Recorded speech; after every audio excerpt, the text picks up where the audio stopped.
Okay, now for part 2 of episode 77, Kanawha Falls Rescue, Meme Boof, and Responsible Pooping. Enjoy. I'm calling her.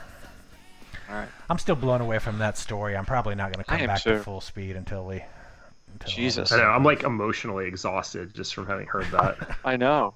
What a story. What a story indeed. All right, welcome to the Hammer Factor Upper Yacht Race organizer, Kara Weld. Hey guys, thanks for having me back on.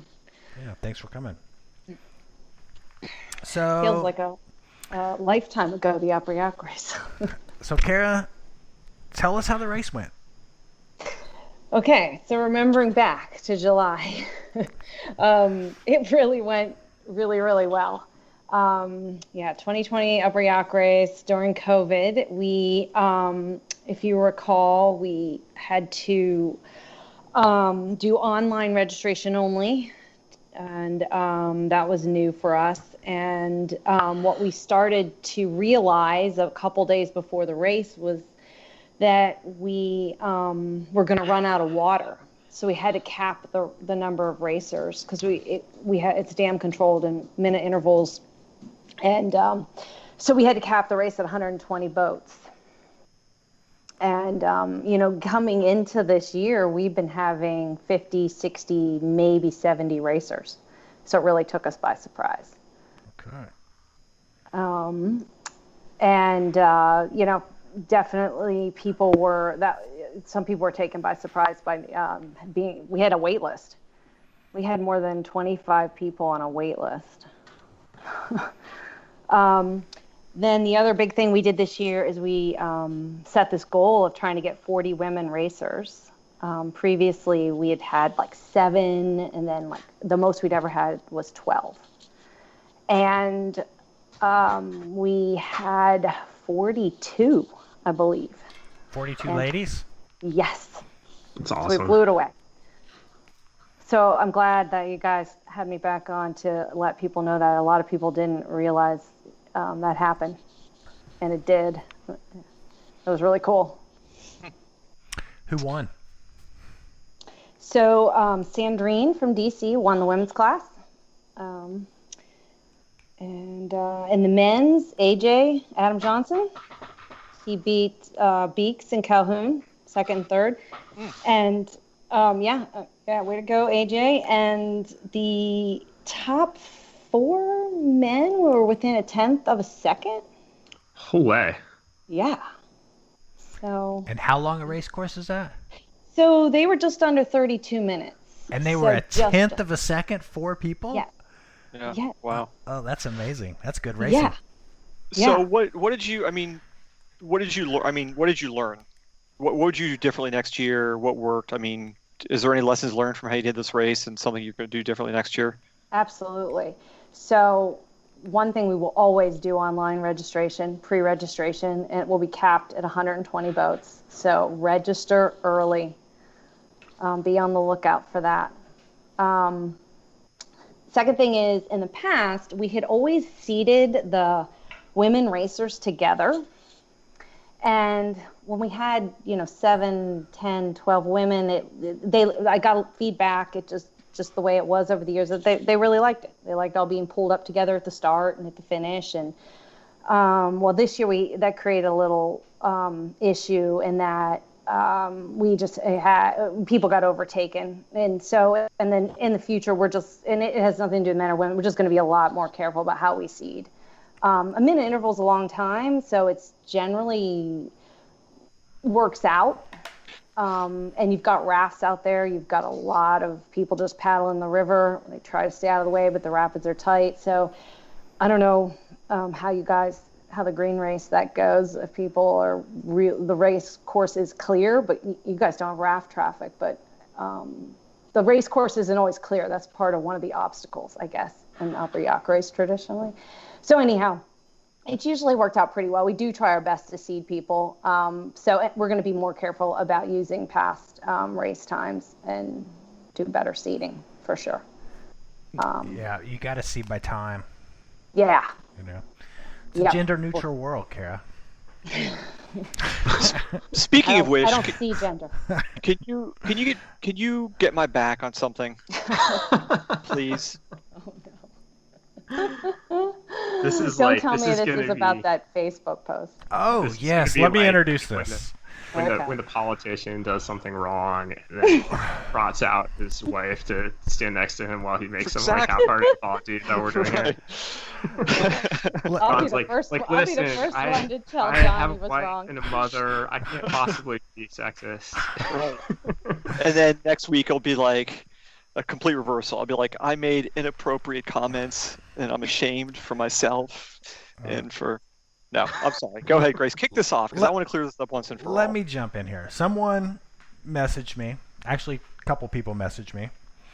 And they said, hey, it kind of started off with, I listened to the show. I've always thought you guys, are pretty fair, you're bringing women on the show and being inclusive and, all the things and whatever. But apparently on the ladies of the whitewater community, people don't feel that way. And I responded, what's that all about? So obviously I'm not in the Ladies of Whitewater community page, so I had a couple people. It's a Facebook page. Facebook page, yep, Facebook page. So I was like, well, what on earth have we done? That's what immediately what goes through my head. I'm like, oh God, what did I say? Because inevitably, when you record 77 shows, something comes out of your mouth that you probably shouldn't have said. Well, lo and behold, I get the screenshots and I look on there, and basically I was pretty much in the clear. But there was a lot of blame that John Weld from IR was calling people fatties. So essentially, we got thrown under the bus, Lewis, for comments that Weld made. Now, honestly, I have to say that one, hearing that the objectionable thing was calling somebody a fatty, I have a feeling that actually probably was me. Was it you? I don't remember it. That sounds like a word I throw around from time to time more than Weld, but maybe it was I very gingerly call the Thomas, West Virginia rescue crew big boys. But also, But it's that's not... objective. I mean, that's subjective. Kara, you listen to the show. Wait. But this is the thing. We can't, every time that we've said something sexist or gotten ourselves in hot water for some reason, it's not fair to drag Kara, or we did this to Hattie before, where we're like asking some woman to vouch for our bad behavior. Like, this is part of the problem, boys. I never said anything to the sort. I think the quote was, "Fatties don't deserve dry suits." Hey, ladies of the whitewater community, can you find this quote and send it to us? Because I don't know what exactly happened, but I will remedy it and stamp it out. That's all I'm saying. Well, there's a lot... Yeah, someone told me about this as well, and I went looking into it. I first have to say, I feel like I've listened to every Hammer Factor, maybe not. I'm sorry. Yeah, exactly. Not carefully enough, but I've never ever heard John say that, and I don't even think I've heard Lewis say fatty. Maybe you did. Kara, if I had said anything like that, you would have. Of course. There would have been. And that's just not something you would have said. But so I did. Somebody later on in the thread says it was episode 54, and I've been trying to scan that. I do. Right in the beginning, Grace, you call John the owner of IR, and John immediately corrects you to say he's the co-owner, which I appreciate, because so very often I get discounted from the hard work I put in around here. Yeah, I think the big thing, though, I don't know if you're free. The comment, I don't know where that came from. I would love to find out, what was said and how that happened. But they generally don't like how you're perpetuating the bro kayaking culture, guys. So what can you do about that? What do you think? What does that mean? Can you describe like what that means? Can you translate from the ladies of whitewater community to us bros? This is where I'm going to have to defer to what Lewis just said. You can't just pull on any woman and expect her to answer these questions. Your token What's woman. It like to be a I woman don't understand. Could you answer that, please, so we understand? You really want to know? That's more for like Science Versus or another podcast. I don't know. I mean, you guys talk about this all the time. You'd love to have a woman come on as a regular and sit on here with you guys. I don't want to do it. I wouldn't be very good at it. I think it would add to the show to find the right person. Someone can take my spot, honestly. No, Send in a none of you resume. can. None of you can go. You guys are I mean, to be good. clear, I understand the bra culture criticism, and that to me that just means you don't like the podcast and you shouldn't listen. I get that. I mean, that may be it. But to me, the podcast has always been simply an extension of the conversations we were having on the phone before we did this podcast. What we talk about here is pretty much like Grace and I today got on just to shoot the breeze before the show. We started doing the Hammer Factor. Within a couple seconds, we were doing the Hammer Factor because we've been doing it for like 20 years now, right? Yeah. No, I agree, So and I guess that's why I said just having a female voice on here would I think that's right. change that perception. It's like I think that's like I don't think we really need to change anything other than just trying to have more women on and have more people of color on and just have like a more diverse cast of characters on here as much as we can. And I mean to the extent that we joke around about stuff, I mean I don't think that's going to change, but I think just trying to be like a little more representative would be good for us, good for the podcast. And a lot of the ladies did speak highly of you and pointed out that, you know, a lot of the episodes that you've had with a lot of women and how you don't make a big deal about them being a woman just as a good kayaker or a, you know, whatever their accomplishment was. So you did get some love as well. I personally would love to see more women on. I'd love the episodes when you've had women on. I'd like to have Noria on like every second show. Not only is she an awesome guest, but as I've said before, I think, well, Dane's giving her a run for the money, but one of the finest whitewater kayakers in the world. Oh, Period. you said Noria. Oh, yeah, for sure. She's great. Call her up. I think when we get Nikki Kelly on here. Oh, that would be so wonderful. Oh. For those of people who don't know Nikki Kelly, she's a New Zealand paddler who dated John Grace for a number of years during probably his heyday, right? As like the Seven Rivers expedition, that whole scene. And I would delight in hearing stories of John Grace from that era. From Nikki, who is gonna tell it like it is, right?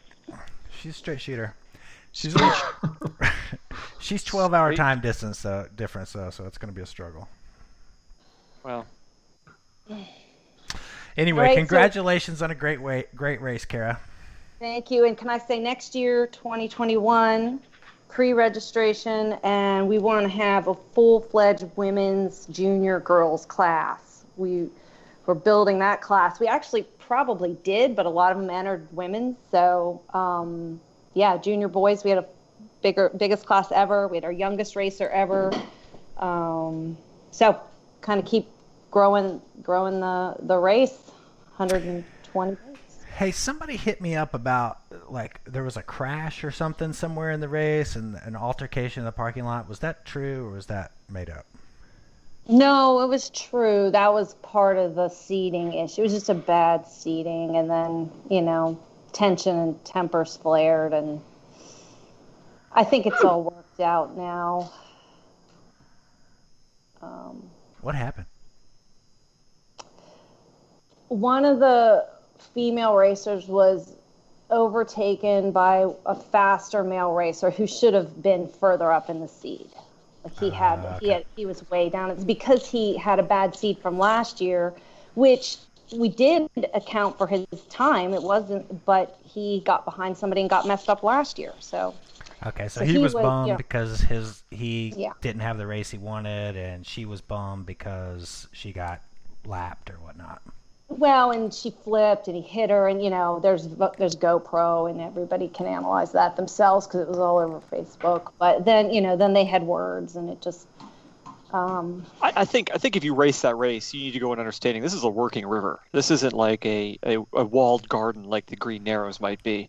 This is a river where people, blue collar Americans, are out there earning a living, and you're going to run into people, you know. No, we're going to do better seating, and it is. I mean, things are going to happen. Racing is what racing is rubbing, right? But yeah, I think I think it was something like the Sagan episode in the Tour de France this year, where he nudged Wout Van Aert. You guys with me on this one? Very Anyone? similar. Very similar. Yeah. The year I went to the green race, I was, I guess because I'd never been before, I was down Back with of the pack, son. Oh yeah, I probably passed 10 people. I bet I had to pass a canoe in those slides below Gorilla. It was like there was like somebody swimming in the hole, and what's that one called above Gorilla? Zwix. There's somebody swimming in the hole at Zwix, and I'm just like looking over my shoulder. And I'm like, yeah, I guess this guy's okay. And just like, I mean, it was gong show, man. What year was that? Like screaming at this dude in the canoe coming down through those slides. I'm just like, move!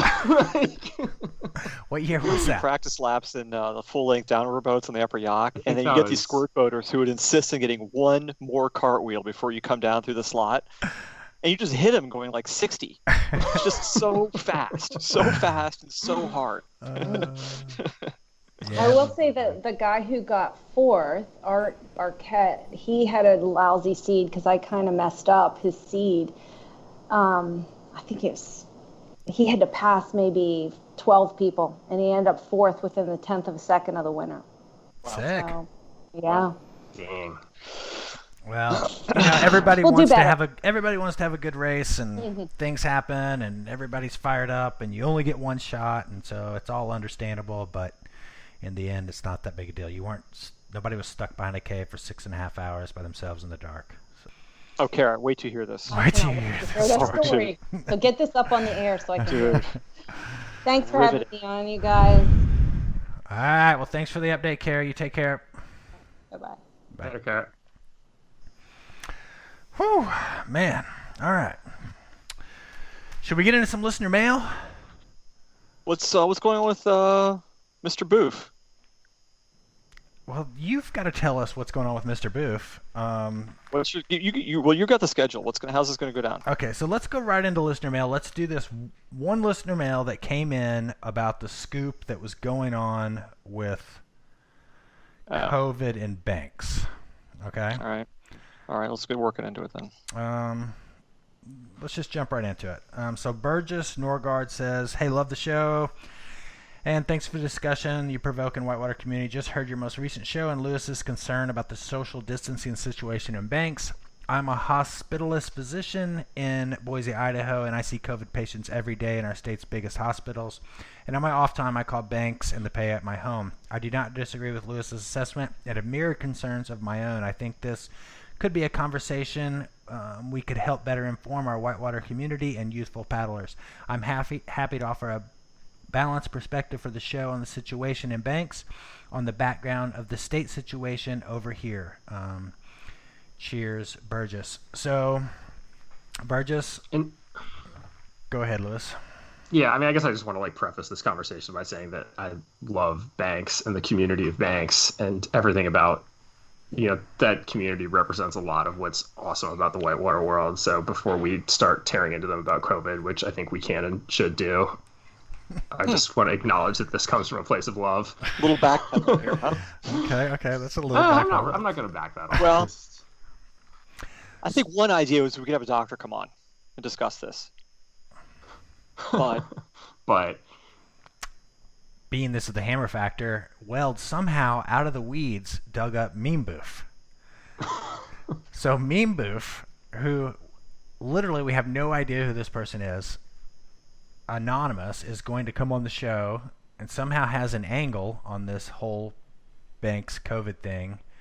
And to be clear, I don't think it's a jokey angle. I think he has a real take on it. No. Anyway, let's see. I don't know. We'll see. I love maybe this. We can add Meme Boof into the list of characters alongside the ABRG. See how he does.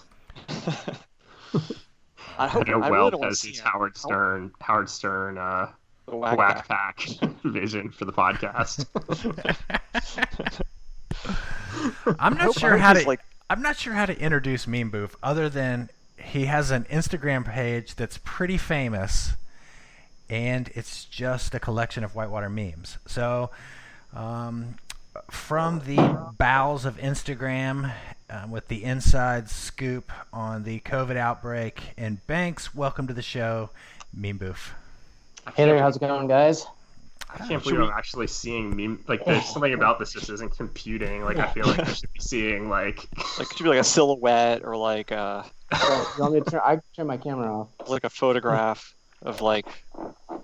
It's one of those things. Once we've seen you, we can't erase it. So let's just go ahead and keep the thing up. But I'm gonna just pretend that I have a persona, and I'm just gonna let this all go.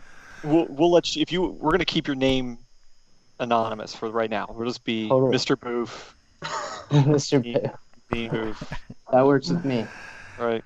All right. So, Mr. Meme Boof, before we get into everything COVID Banks, where did this Instagram handle come from, and where did the idea come from, and just tell me how it all started. I've kind of always been based around like comedy with my family. Come kind of from a family of characters, and I originally started a ski meme page out of Boise, Idaho, about Bogus Basin, which is a local resort there. And that page was a lot more personal. My best friend who runs the marketing page there hadn't even known it was me, and I was like making fun of like the park crew there and everything. And I was like, whoa, like it kind of took off for somewhere like Boise. And I was like, there's not really anything like this with kayaking, and kind of just started to like break something up as far as like trying to make things funny. And it didn't really take off at first. And then that I made the Black Shaft video with Dane, and Isaac and Noria shared it, and it just totally blew up out of proportion. All of a sudden I look at my phone, there's followers coming in left and right, and I was like, whoa, like I've got to pull through with this. This is something I've got to keep doing. But part of the thing is, I mean, like with ABRG, like we started him because we wanted to say things about boating companies that we just couldn't say because a lot of times we depend on these people for gear and other things like that, and we don't want to shit the bed, so to speak. So part of this is you have to be anonymous, right? So Yeah. You've done a pretty good job of keeping yourself your name out of the site, or how does that work?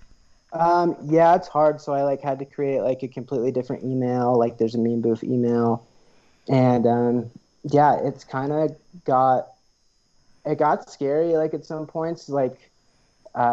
Banks is center of the universe. Everybody knows everybody there. And, I drunkenly told somebody one night, and then next thing I know, people are messaging me like, hey, like, I know you're Meme Boof. And so, like, definitely kind of had to go under the radar for a little bit. But sometimes it does slip out. There's definitely people out there who know who I am and stuff like that. And, trying to keep it a secret. But at this point, I'm just trying to be a voice for the people and trying to make. Some people can't take a joke. I mean, I don't know if I already get made fun of on Meme Boof, I'd take it as like a badge of honor. Right. I'd be like, we've arrived finally. And I've gotten that before too. People are like, please make fun of me. Please make fun of me. do something stupid and I'll make fun of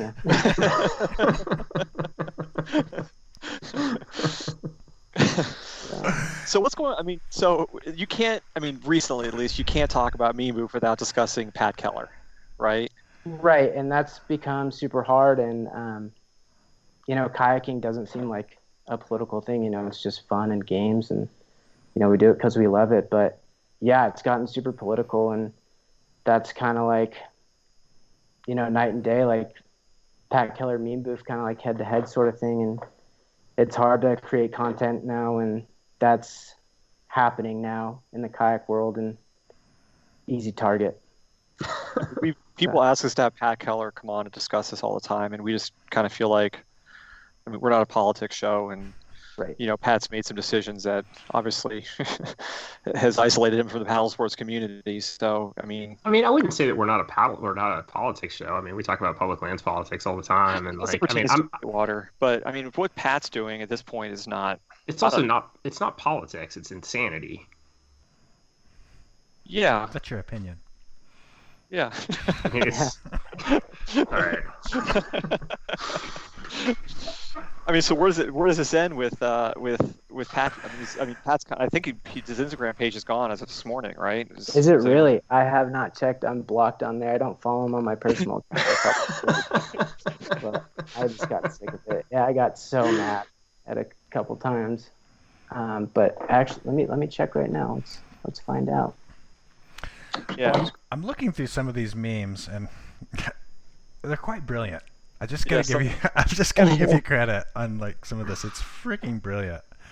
Thank you. I almost want to hire you for some for some things. Hey, I'm here. I'm not doing anything. I'm unemployed, so. Well, that explains it.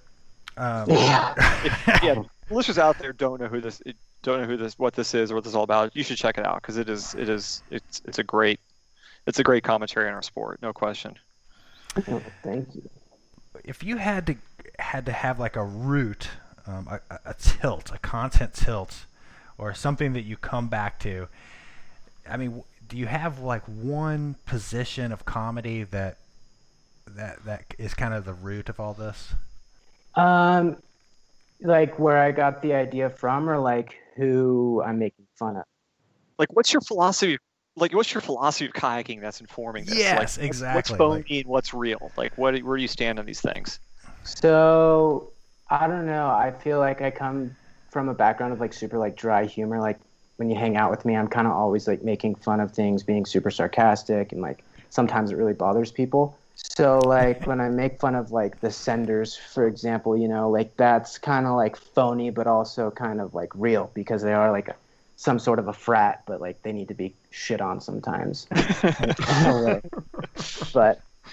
But then there are memes like when I am making fun of Pat that like I genuinely mean from like the bottom of my heart that I am like kind of like drilling him. I guess like the philosophy behind it would just be that it's all just supposed to be funny, and if you get it, great. If not, great. It's just there for your laughter and enjoyment. All right. So the other thing we want to talk about, and because you mentioned this when we were setting up this interview here, was what's going on in banks. Right. You said you seem like you kind of have a front row seat to what's going on there with the COVID and all that. What's the big picture there? So I was kind of there when things started to pick up with COVID. That was like end of June. And then kind of like beginning to mid-July, I stopped there on my way to the South Salmon end of June. And kind of like what you guys were talking about, no one wants to be a pussy. Everybody's like, Banks is tough guy central. Obviously, no one's wearing a mask. Like when I went there, nobody was wearing a mask. I wore a mask just because I was living with my mom at the time. And that was like super important to me. But the Banks Cafe did a great job of making sure everybody had the proper Banks experience.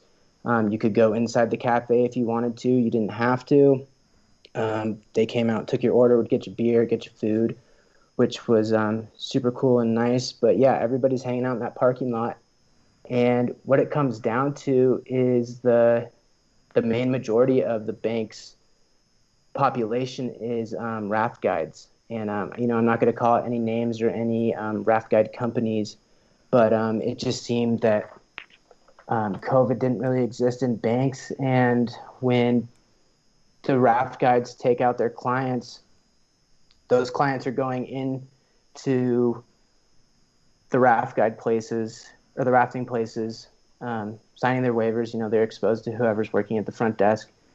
And then they're getting on a bus, and they're on the bus for 45 minutes, maybe without their mask on. They might put it on while they're on the bus. And then the raft guides are exposed, and then on a full day raft trip, you expect full service, and they're making food, and the raft guides are touching the food and handing it to the customers. They're doing dishes and everything, and then they're going back on the bus, and they have some sort of policy where you can have like open container on the bus because it's a chauffeur and people's masks are off. And then those raft guides get off work, they go back to Banks, they're hanging out with all their buddies, they get in the car, go to the top, and so you're describing a super spreader event, like by definition. Every day, over and over. Every day. Yeah, I mean, it's all common sense. You're checking every single box. Yeah. It's just like typical coronavirus hotspot.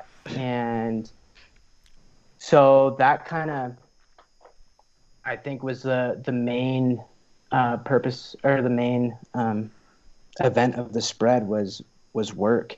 And I showed up beginning of July, and I rolled into Otterslide probably at around 7 at night, and I followed somebody in there because the gate was locked.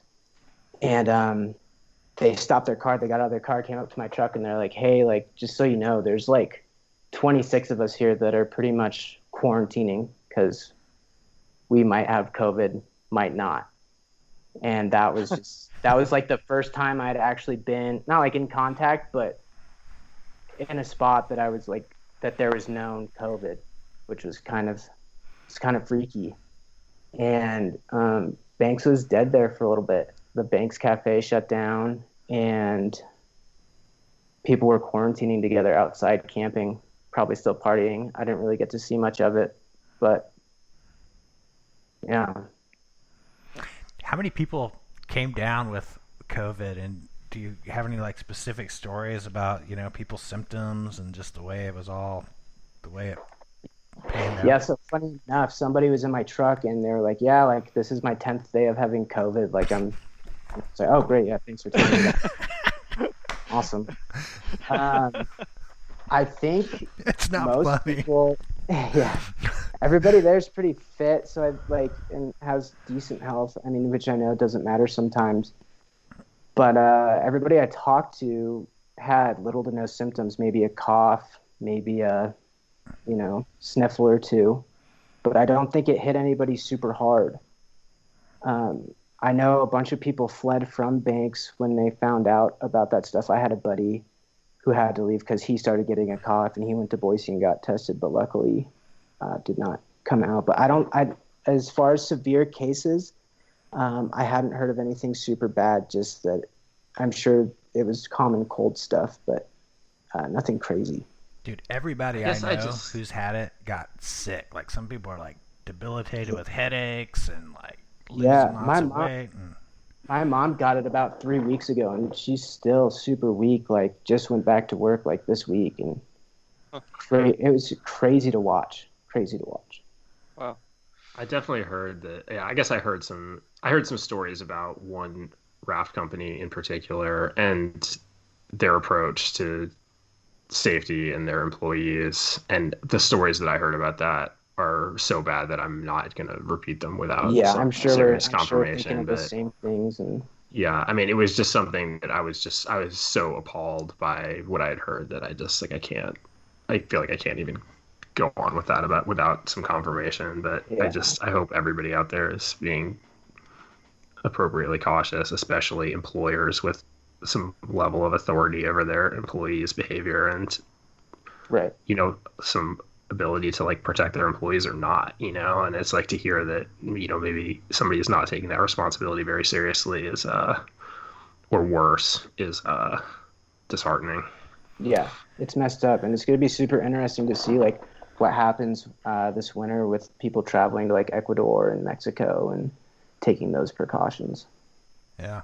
It's crazy, I'm here in the South, and we work with several companies, from rafting companies to canopy tour operators to guiding services, and everybody has just been extremely stringent about all the protocols, all the guidelines, and I'm talking like 20, 30,000 people through various clients, and there's been 2 cases of COVID over the whole summer of those people I've worked with. So it's like part of it too. It's like, it just feels like it's Idaho, like, I mean, even like setting aside the paddling community over there, like I was over there, I don't know, a couple weeks ago, and like I think going into the grocery store in Crouch was like probably like my most terrifying experience of the COVID pandemic thus far. I mean, it's just like and I mean, I guess what was going on there?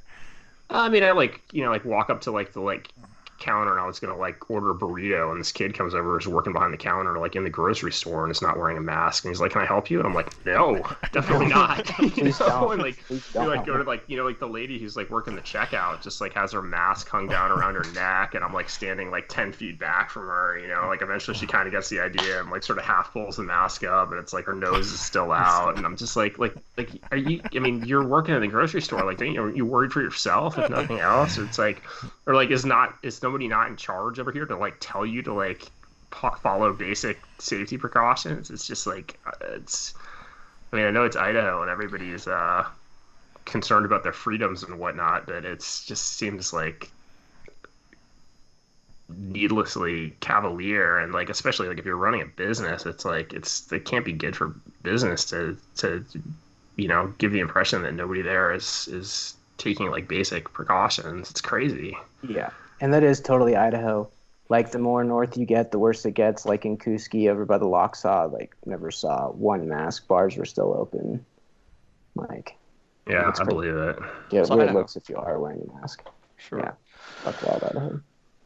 So let's get back to your Instagram page real quick. You made a post a while ago about kayaking companies and the BLM statements. Right. Give me the story there. Like, what's your take on this? Because it seems Wait, like you had the meme? Is there a meme about it? Yeah. Is it the one the Lion King one? Anytime Like a kayak company posts about supporting BLM. Right. It was just, kayaking's such a white sport, and kind of getting into diversity a little bit, like the diversity whitewater page, which is great.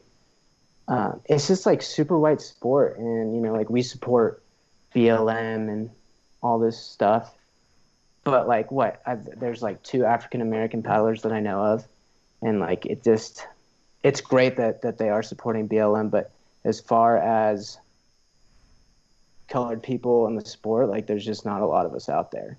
I mean, me being myself, I'm adopted, I'm from Guatemala. It just like was kind of funny to me because like I am colored and like all my kayak crew friends are white as hell, and kind of just like, oh, like look, I'm paddling with a brown dude. Awesome. Like we're cool. Like we're diverse. We're all right. We're cool. Look at us. So what's the answer? So the hammer factor's in the clear now. Right, Yeah, thank you guys are in the clear. Yeah. Thank you. God damn. That's all we need. All right, you can go. Yeah. But I don't know. It's just like thinking of like, I don't know, I'm trying to think of a good example. Well, we could take like with Logic, for example. You think of like, I hate to bring this back up, but you think of Pat and you think of all the things that he's standing for recently, and then somebody posts on Liquid Logic like, we support BLM, and it's just like kind of like on the completely different end of the spectrum, it feels like. Like just eye rolling because you feel like there's not a lot of substance behind it. Yeah, I mean it's kind of like ski companies posting that they support BLM. Like it's great, but I mean, have you like how many African American skiers have you seen? Like it's just kind of, I don't know. I just feel like it didn't fit the criteria of the sport, but it's awesome that companies totally support it, and BLM's a lot more than just Black Lives Matter. It's supporting just, I don't know, it's hard like trying to dive into this just because it's like such a broad question. So do you think it's like, you think that these companies should be doing more, or do you think they should be doing nothing because it's so white that It's just I mean, falling I on think deaf that ears. no, I mean, I think it's great. They're thinking about it like not every brand, but a lot of brands, like that was like kind of the trend lately, was to post about BLM to make sure that that they support. And there definitely were companies out there that weren't posting about it. I don't know whether that's their beliefs or if they just felt the need that it shouldn't be covered. But I don't know. It's just like funny, like sometimes I see clips, kind of like that clip of a white woman, singing The Lion King, and it's just like completely just like funny. Come up with maybe we're pulling the joke apart too much here. Yeah, but as a brand, we get, the first week or so this is all going down, we're getting, a lot of customers asking us like, what do we plan to do? And ultimately we know like actions speak louder than words. And we're so deep into this trench we're in regards to diversity in our sport. I mean, it's going to take a lot more than just a few token gestures to make any change at all. And so you're like overwhelmed with a sense of like, fuck, this is a relatively new thing, that companies or brands are supposed to, have a position on these kinds of things, like even Pat, like I've said this before on the show, but even with like Pat Keller, people are like, you need to drop Pat Keller as an athlete, and it's just this is an arena we're just not used to being in. This is something that's really only come to be in the past 3 or 4 years, as I said before, like, like I don't want to vet our athletes on their stand on abortion or anything else. You know what I mean? Right. We just don't want to go there. But then, the BLM movement comes along, and it's obviously an important thing. But like, what do we do? I mean, I don't even where to begin to untangle this mess. Right. I mean, there's small steps that we can do as a company that are appropriately sized for our business, but it seems like I don't know, it's intractable. Totally. And I feel like my page, when I started the page, not a lot of this stuff was going on, and I was able to really hit people and companies hard. And now like things have gotten like more sensitive, true colors have started to show, and it's kind of hard to like speak out as far as like making a meme like that. Do you think it's time to start another Instagram account? No, I've worked too hard on that one. How are you going to monetize this Instagram account? That's my question. Yeah, where's my stickers, by the way? I know. I'm sorry. They're actually in Bend, Oregon right now. I moved to Bend like last week, and I left because the fires were so bad. Yeah. And that wasn't really something on my radar, but I will get those to you. All right. Trying to help you here. I'll get those. Yeah, definitely. It was my fault. You sent it to our shop, and I guess we don't get mail there. I didn't know that. Someone's like, yeah, welcome to White Salmon. Yeah. Wait, you don't get mail? No. It's a big thing. You don't want to get on that rabbit hole. I didn't know either, so I fucked up. But anyway. No, all good. Be expecting some merch soon, though. I think might start some T-shirts, and I don't know. It's kind of hard to come up with an idea. Like, while the stickers are a great idea, you're utilizing somebody's name, and it gets kind of hard. Those stickers were actually given to me from a friend, and he's like, dude, like, I don't really have like a purpose. I can't sell these. Like, I'm gonna jeopardize myself. Like, no one knows who you are. Send them out. And I was like, dude, John. Oh, that's funny. Speaking of which, does anyone know what happened with the what's going on with Epic kayaks or Apex kayaks rather? Anyone? I don't know. I don't know. Hopefully there's.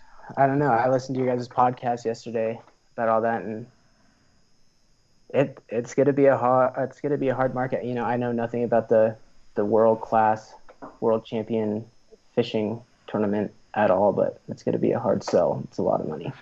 If he can't make a living, I think if he can't make money this year, I don't know when he can, because there's not a single kayak fishing company or outdoor company for that matter that's not having their best year they've ever had. Right. I mean, it's just exploding right now. So yeah, I don't know. You want to get some listener mail? Yeah, let's hear it. You want to do it? You want to be involved with that? Yeah, that'd be great. All right. All right, Mr. Grace, what do we got here? Gentlemen, longtime listener and love the show. This is from Jason. There is a rumor going around about Werner Paddles closing shop. Can you sniff around and see if this is true? Lewis cryptically alluded to something in the last show during the discussion about Dagger. Can you get Werner Sr. on the show? Jason. Well, I wrote Taylor Robertson about some other stuff, but I asked him about this as well. And like all Werner employees, it's like Scientology. They do not talk about it. They don't. And I think if you leave Werner and you talk about Werner Paddles, they come and kill you. So Mafia. It's the mafia. So I mean, something's going down, right? I mean, Grace, what's the word on the street? The word on the street is very cryptic, like you said. I know that a lot of their staff is gone. Several people that we know no longer work there. I don't want to name any names. I really don't know. I mean, it realistically could be that they just got really behind on production. The whole COVID thing hit there before anywhere else. They've had trouble bringing employees back. I'm sure there's a lot of legitimate problems going on there. But I'm just kind of like, where am I going to get a paddle? I can't believe. I mean, I know they had a big wave of layoffs, but I mean, Warner's gone through that before, right? I mean, they've like really like cleaned house and fired a bunch of people we knew like 10 years ago. I mean, I guess my guess with not a lot of inside information is that they'll be back. Yeah. I mean, a brand that big and that strong, I mean, they've been dominant in that in that space forever. I mean, literally forever. They had to be. I mean, financially, it should be able to weather a bad year. But I mean, I don't know. There is something. This is a bigger disruption I've ever seen out of them for sure. Yeah, I mean, Mr. Boof, do you use a Warner paddle? Or do you use I did. I snapped my Odachi Prime COVID season and was unable to get another. Actually, snapped it in the South Salmon.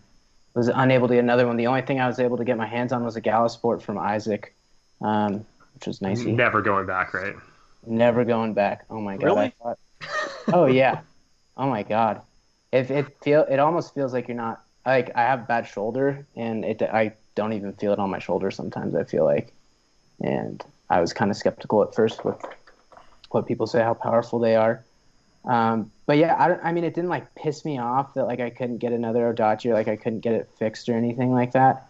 But I don't know. I made that meme like last week about like Warner Paddles used to be a company, and I know a bunch of people were like, well, what's happening with Warner and blah blah blah. And I know that they are like super back ordered now, and I know that they probably had to close their factory during COVID, and a lot of people have switched to Galasport. Those things are popping up left and right. I mean, Galasport needs to up their game in the U.S., though. I mean, yeah. I don't mind telling Galasport this, but it's a shit show over here, guys. You need to get a real presence over here. And what you're doing with Isaac, I love Isaac, but that's not. I mean, either you need to give Isaac the tools to be able to really sell these things, or something, because yeah, I need a dealer. You know what I mean? Galasport is in no way a position to replace Warner in any way, shape, or form in the whitewater space. None at all. Okay. You know? Well, this is a big issue. I got a couple paddles stashed away, so I'm going to be all right, but they're not going to last forever. So if I break my Warner paddle, I'm going back to a Backlund wood paddle. That's all I have. And I may have like an AT I repaired from like 30 years ago or something. So those powerhouses are going to be gold soon. Right? Oh my God, they are. Super rare paddle. Off the hook. Well, this is an open call. If someone wants to come on anonymously from Warner Paddles, or not, to tell us that we're completely wrong about this. Taylor said, to Taylor's defense, he said there's nothing, he said they had some, production backlogs, obviously because of COVID, but there's a bunch of rumors and falsehoods being spread around. So maybe it's nothing. Maybe they just had a terrible year production-wise, which is understandable, and they'll be back up and running in next year, right? I mean, that makes the most sense, unless you want to get into some conspiracy, because there's probably some angles we can go down there. Well, the sales force is dissipated completely, right? But I mean, who are you selling to, right? When all the retailers are... Yeah, but you can't burn down the house. I mean, you have to start back up again when this thing gets fixed. But if you don't have any product to sell, you really don't need anybody to sell it. I mean, it seems to me like it's on the front end, not the back end. But, all right. Okay. Time will tell. Future topic, and need to somehow take a little of the bias out of Weld. Mm-hmm. I want to hear extended discussion on the state of the retailers into and out of COVID. In the upper Midwest area, short of Rutabaga, most retailers are out of business or are propped up by other sources of income. Seems pretty bleak. Show me a retailer that acts like a profitable business and not as a diminished hobby. Brutal. Well, times have changed. No name when he on wrote this this one. email, That was great. when he wrote this email to August 18th, when he wrote this to now, completely different story. Every retailer we talk to is reporting their best year they've ever had. Yep. It definitely flipped.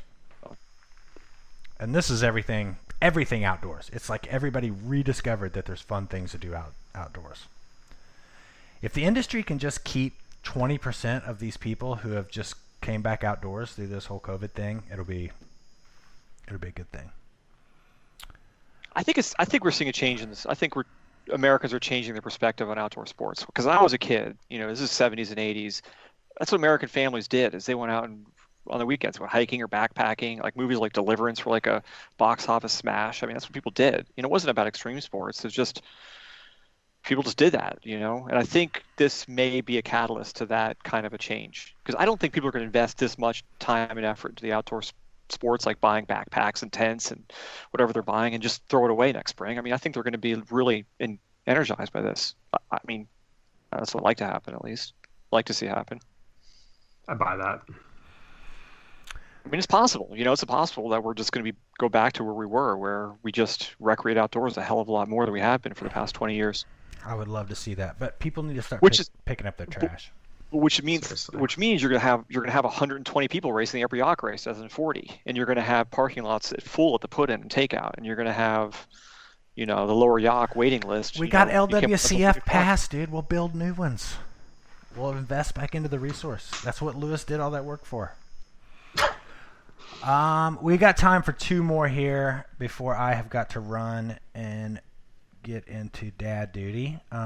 This is a good one here that I think we're going to get into deeper in later shows, and I really want to get your take on this, Lewis. I know that I've talked to several people about this. From Bobby Griffith, this is up in your zone, Meme Boof. He says, "Hey guys, thanks for the great content. You guys provide a great mix of interviews, policy, and advocacy, and the general shenanigans. Just an idea, maybe dedicate an episode to the South Salmon. As you all probably know, the headwaters are currently threatened by a massive expansion of existing gold mine as the Stibnite. The draft EIS was just published and the public comment period is now. The boating and conservation communities need to rally and let our voices be heard. Maybe bring on someone from Idaho Rivers United or Save the South Fork, both organizations that are fighting the mine. Mix in some epic South Salmon stories from some Idaho locals, high flows, more team beer, pool for when the first descent in an apex boat is going down. The time is now for boaters to get fired up about this issue, and you guys produce the best podcast in the community as long as you're not in the Ladies of Whitewater Forum. Help do your part. Thanks, Bobby G. P.S. Seriously, more team beer. Bring back Ben Luck and let the stories roll."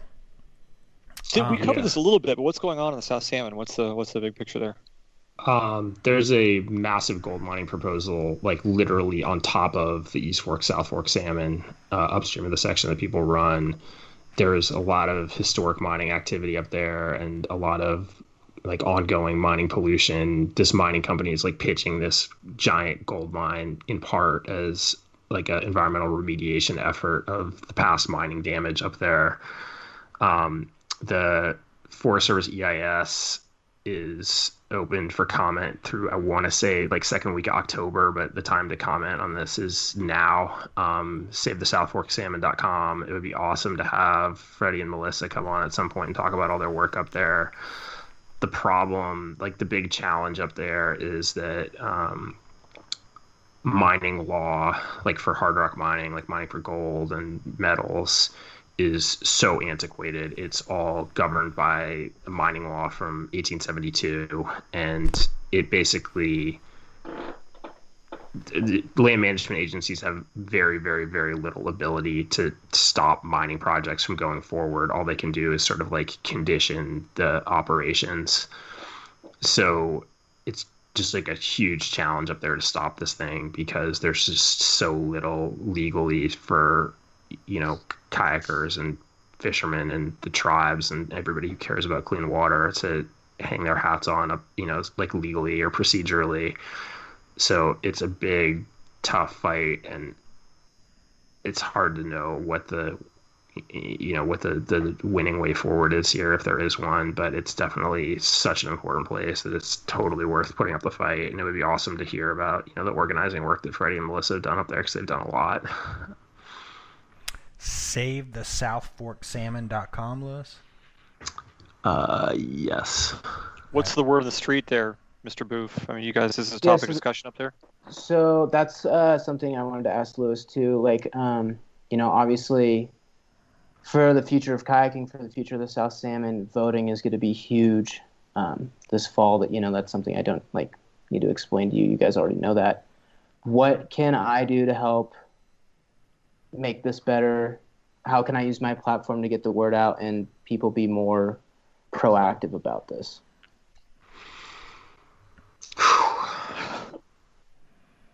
Yeah, I mean, that's a big question.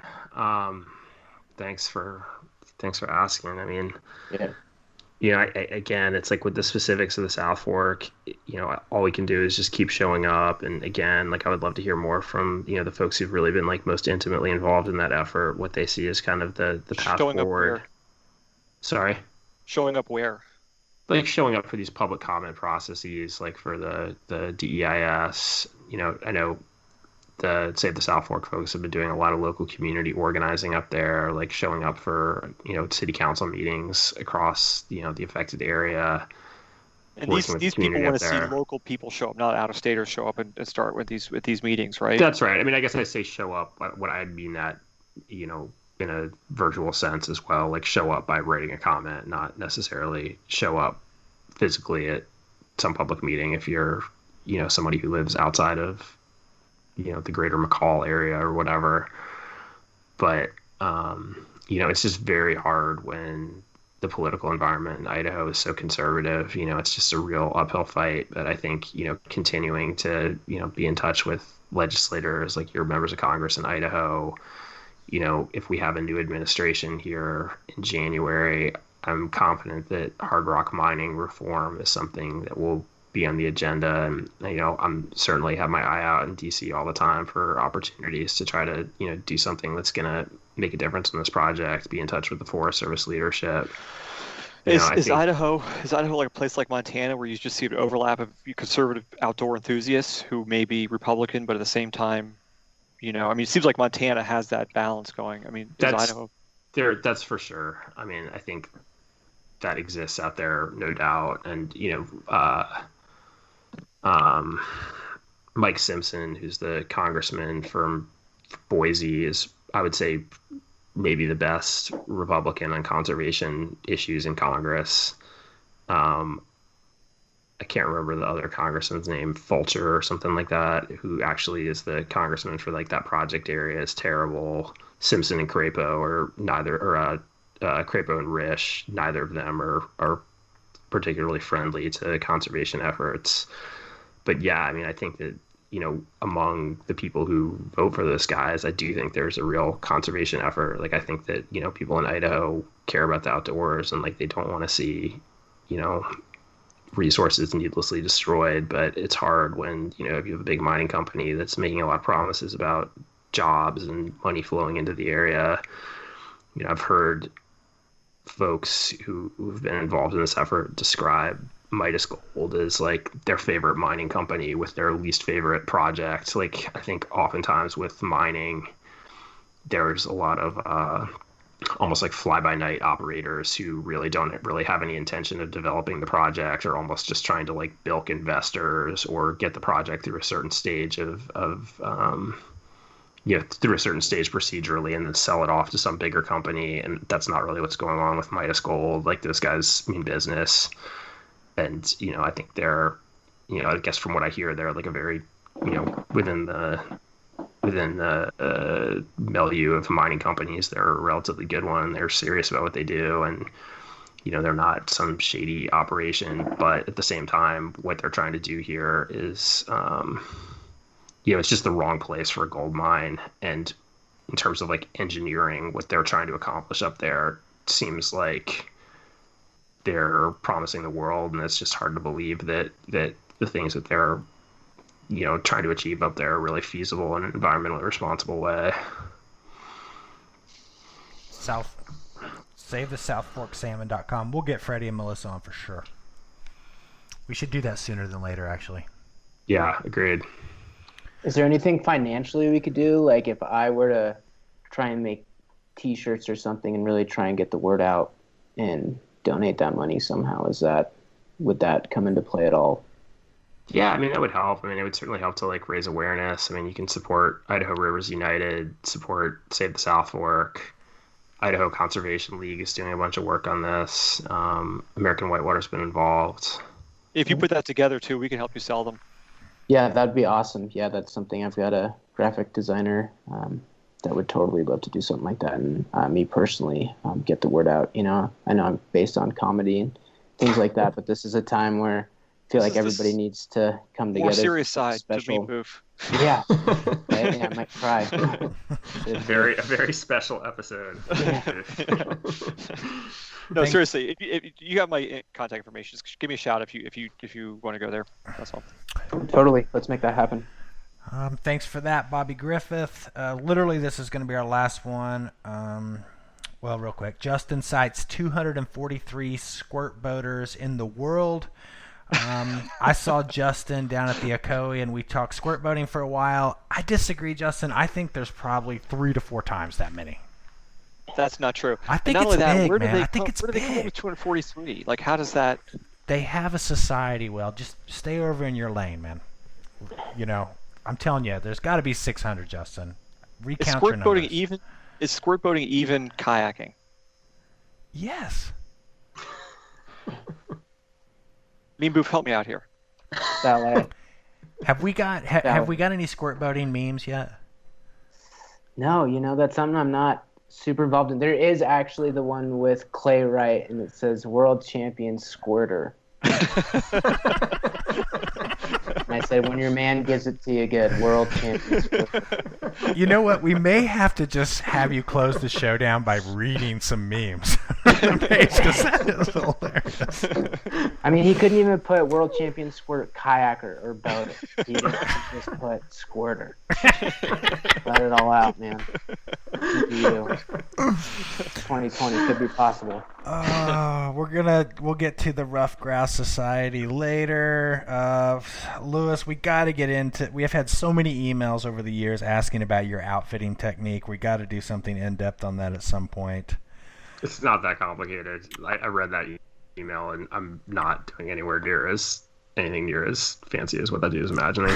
Ryan Bond talked my ear off the other day about these different composite ideas being thrown around for hulls of boats, and sort of poo-pooing some of the things some of the guys are talking about. And he's chomping the bit to come on to set us straight on what he thinks is possible and not possible in terms of the next generation of whitewater kayaks. So Let's do that. I think it'd be a good guess for that for sure. He knows the stuff, right? I mean, he's very well versed in composite building, and so. Last email, this comes from Benjamin Blake. He says, this is going to kind of lead into my rant for this episode. Benjamin Blake, what up, guys? Thanks for the podcast. When's the next one coming out? It's been a while. Sorry. Now. 2 things. Green Race 2020, the logo needs to be a gorilla wearing a mask holding a throw bag, and the slogan should be always use protection. Not bad, Ben. And isn't it time to revisit the race at 200%? That was a good year. Let's break the 4-minute barrier. And number 2, High Sierra Shit Show. Seven Rivers was such a classic film, and it's what inspired me to travel to the High Sierras, so thanks for that. My concern is on my most recent trip, every good campsite is covered in shit. Literally. I've never camped at Flintstone, but I hear it's a sewer these days. The whitewater community needs to do something about this, grassroots style. Maybe you guys can start a movement. If you're going to go to the High Sierra, bring a groover and pack out your shit. If we could get Dane, EJ, Aniol, Facili, and a couple other high-profile Facetagrammers to put the word out, maybe I wouldn't step in human shit next time I portage around the Untouchables. Thanks, guys. I look forward to the next episode. Ben Blake. Thanks for that, Ben. That's a bummer. That is a bummer. I see, I mean, there's room in your boat to put a little groover in there for a 3-day trip. That's for sure. Dude, that just like brings up such a sore subject for me, man.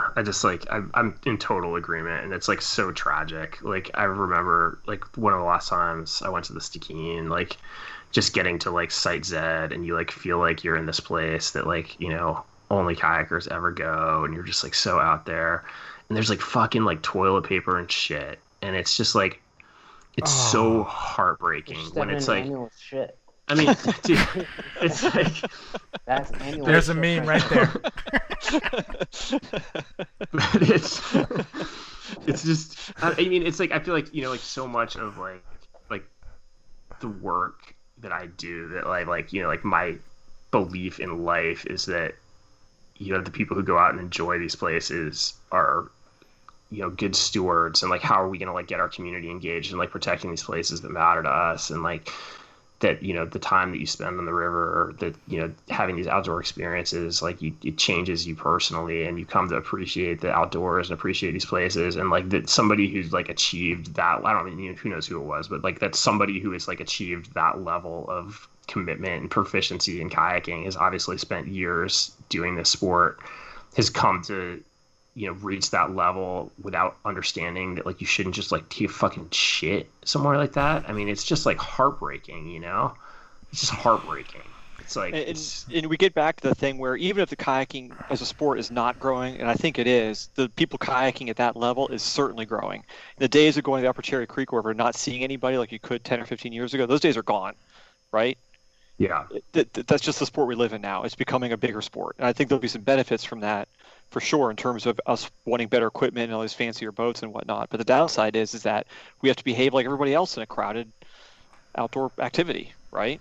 Yeah, I mean, we can't act like we're the only people out there anymore. and especially those runs where like there just is like kind of a few places that everybody camps. It's like it's one thing when everybody's just camping somewhere random, but it's like we're all on a straight line going following the same path. Like we're all going to camp at the same couple places, and I don't know, man, might be onto something there. Yeah. Might be time. And leave no trace principles. It's not rocket science. It's been around forever. So there's really kind of no excuse for what's going on there. No excuse. Guys, my phone is going to ring in 5 minutes, and it's going to be Northbrook Energy talking about the green race. So I am going to take us into everybody's favorite part of the show, Rants and Raves, where your host going a little bit of a rant, a little bit of a rave. We've got Meme Boof on to give us a rant or a rave on this show, so that'll be a little extra added bonus. I'm going to lead us off in case I get this call, and it leads right into what Ben Blake was talking about. 2020, more people on the trail, outside, kayaking, doing cool things, getting healthy. But I've seen more trash and more litter from that exact community than any time in my life. And I'm just going to rant about just pick up your stuff. Just pack your trash out. Just put it in a can. Put it in your pack. The litter, and apparently the literal shit, has got so out of control that it's just completely unsustainable. I could show pictures of everything from the trail to the lower green. Not the Narrows. The Narrows is pristine, but like the lower green, all these people who are going tubing and rafting and just pick up your garbage. That's my rant. Just pick up your garbage. Littering is illegal. Pick up your garbage. I want to rant about the wildfires and what's going on here. This isn't a wake-up call. I don't know what is. We went out the other day, and I don't know, it started raining a couple days ago, Geltman, and the whole office stopped and went out to look at the rain. That's how crazy it was. It hadn't rained here in like 6 months. Were you guys like, We're just like, what the hell is this? It's like dust, but it's heavier, and it's sticking to me. But, I mean, we got to figure, I don't know. I don't know. I'm just ranting about the wildfires. We had a air quality index of, 600 in White Salmon? I saw you guys were the worst in the world at one day. Worst in the world. The gorge. You drug me out here, Geltman. Yeah, I hear you, man. That's tragic. I mean, we didn't leave the house for like a week, and I mean, I just bought some insanely expensive air purifier thing, and like I never thought I was going to come to a place where I had to pay for air to breathe. Oh, it's brutal. Geltman, what you got? I'm going to rant about your videos of doing stern squirts. Mine? I don't care. No, just you collectively, listener. Oh. Like I don't want to see it. It's not even a trick. It's like a basic skill. Like watching you spin around in circles on your stern on the eddy line is tedious, and it's especially tedious when it's a GoPro shot of you spinning around in circles on your stern, because then not only am I bored, but I'm nauseous. I don't want to see it. We should do deep pocket doofect turns into upstreams as like a video genre. Like doofect porn. Or like doing a really deep feathering doofect stroke into a eddy up to an upstream. And a one stroke out. Yeah. I'm gonna harness my inner Jesse Whittemore for sure. Shut us down, Meme Boof. Mr. Boof. Mr. Meme. I mean, as Meme Boof's gonna get serious here, I'm gonna rant. I want the future of kayaking, I feel like, is dependent on these next few months, and I want everybody to freaking vote, dude. I want everybody to vote. Some that I think that I haven't really talked about that much. I've kind of been under the radar. This past week was kind of shitty for me, dealing with a breakup. The smoke, got super sick from the smoke. I can't even imagine you guys up there in White Salmon. But the only thing that would make me happy is that if we could continue kayaking everywhere so people can post their shitty Stern Squirt videos. Hence me, I'm guilty as charged for the shitty Stern Squirt videos. That's all I'm going to post now. That's what I'm going to rant and rave about is everybody vote so we can keep kayaking. And that is episode 77 of the Hammer Factor, a marathon show here. And I got to say, this was a pretty dang good one. Dude, Mr. Boof, you have to listen to the story at the top of the show. I'm excited to hear about it. This dude got rescued from a waterfall. It's fucking amazing. Holy shit. That's crazy. 2 hours, 24 minutes. Episode God. 77. I may break this into 2 episodes. All right, boys. Well, thanks for all your time. That was a good one. Thank you for listening. Everybody, thank you for your listener mails. And, yeah, we'll catch you next episode. Thanks for having me.